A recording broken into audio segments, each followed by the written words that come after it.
Hey there, Spy fan. Welcome to Versus, where I compare something to some other thing and see which thing is the best thing. Today, it's Kim Possible versus Totally Spies. Let's start by looking at the spies. They're your basic average girls, but they're here to save the world. And their official redheaded team leader is Sam. She ain't gonna be crying after Mr. Frodo, is she? She's the smart one, and is generally the most competent out of the group. Next is Clover, the obligatory fashionista girly girl. And finally, my personal favorite, Alex. She's fun, nice, and a little goofy. These three are like the opposite of the Monster High ghouls, who all have different interests but the same personality, while the spies have the same interests but different personalities. They work for the World Organization of Human Protection, or WHOOP. Think basically a much sillier version of S.H.I.E.L.D. The agency run by Pirate Shaft?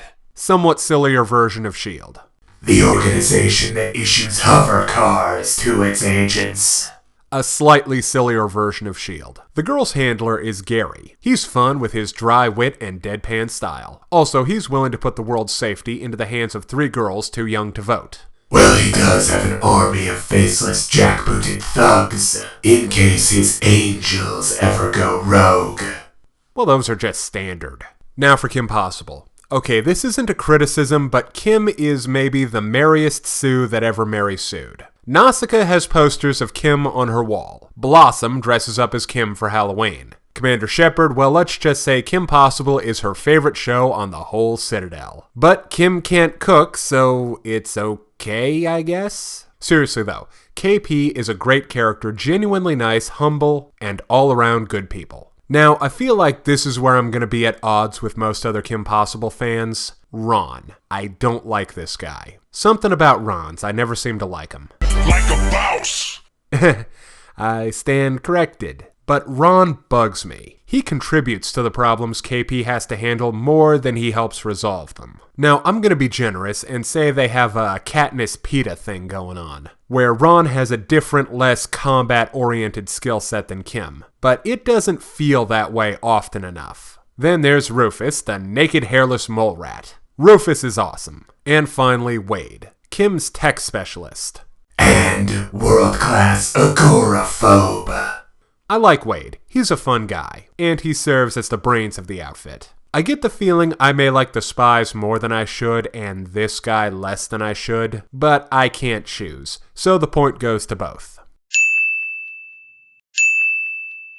Now let's look at the art. Totally Spies looks like a pretty anime show, while Kim Possible goes for a classic cartoon look. Both of them have their charms. Everything in Totally Spies is very clean and pretty. The girls' weapons and gear, most of which are souped-up fashion accessories, are neat, if whimsical. Whoop's home base would make Cobra Commander jealous. Most of the locations, island bases, volcano lairs, exotic foreign cities, etc., all look really nice, and the character models are well designed. True, and all the insane. Yeah, that's fair. And that's not something you can say about Kim Possible. Everyone is unique. It's almost like Team Fortress 2 that way. Although the stuff, locations, gear, weapons, is probably cooler in terms of design on Kim Possible, it looks, well, too cartoony. Too cartoony in a cartoon. That's an interesting criticism. KP may be unique and creative, but Totally Spies gets it right and doesn't mess with success. So, point goes to the spies. Now let's look at the villains, and I'm not even gonna pretend the spies have a shot at winning this one. Most of their villains are once-offs and not particularly interesting as characters. There are some returns and team-ups by the bad guys in later seasons, but all Kim Possible's villains are charismatic, memorable, and basically co-stars. Point goes to Kim Possible. Finally, let's look at the story. One of these shows is smart, or at least clever, and the other one is, less so. Private, when did you become a confectioner and start sugarcoating things? Kim Possible is big at poking fun at the tropes of things like James Bond, Johnny Quest, and a whole load of superhero stuff, in a way that's both clever and affectionate in its parody. It can also be legitimately dramatic and intriguing, thanks to its strong characters. On the other hand, Totally Spies isn't a parody, not really. They're basically doing all the same stuff 007 does, just swapping out the martinis and tuxedos for mocha lattes and shiny spandex suits. Most of the time, the villain's plan is silly. So are the ones on Kim Possible. Yeah, but they know they're silly. How is that different? Well, it just is. Sam, Clover, and Alex having a ball saving the world from the bad guy du jour in exotic locations more than compensates for their weak plots. But Kim Possible leaves them in the dust with their better developed scenarios, references, and love for the stuff they parody. Point goes to KP.